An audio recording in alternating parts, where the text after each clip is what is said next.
দেশের বিভিন্ন অঞ্চল থেকে নতুন পেঁয়াজের সরবরাহ বাড়ায় চট্টগ্রামের খাতুনগঞ্জ ও চাকতাইয়ের আড়তগুলোতে বেড়েছে পেঁয়াজের আমদানি।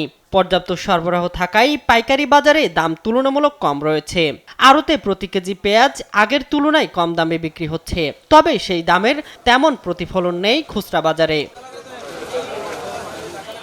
অন্যদিকে খুচরা বাজারে গিয়ে দেখা যায় পাইকারিতে কম দামে পেঁয়াজ কিনলেও দোকানিরা বেশি দামে বিক্রি করছেন। এতে করে ভোক্তাদের গুনতে হচ্ছে বাড়তি টাকা। শুকনা বাজার নিয়ে গেছি কালকে, আগের থেকে দাম কিছু পেঁয়াজের দামটা কমছে। একমাত্র আরএফএল ক্লাস পাইপ নিশ্চিত করে প্রতি ইঞ্চিতে সঠিক থিকনেস ও সঠিক মাপ। পাইপের বস, না কিনলে লস। আরো কমতে পারে, সেটা আমরা সরকারের কাছে আবেদন জানাচ্ছি আর কি। বাজারে সরবরাহ বেশি থাকায় পেঁয়াজ তুলনামূলক কম দামে পাওয়া যাচ্ছে, তবে উপজেলাগুলো এবং নগরীর কিছু জায়গায় বেশি দাম নেওয়া হচ্ছে। 50 টাকা মানে অনেক ভালো রেট। আপনার ভালো কোয়ালিটির মাল 50 টাকা বিক্রি হচ্ছে। সরবরাহ বেশি হওয়াতে অনেকটা দাম কমছে। পাকার বাদে 41 টাকা করে আমাদের খরিদ পড়ছে। আমরা 45 হইতে 50 টাকা বিক্রি করতেছে। মধ্যস্বত্বভোগীদের কারণে দামের এই ব্যবধান কমাতে কার্যকর নজরদারির দাবি জানিয়েছেন ক্রেতারা।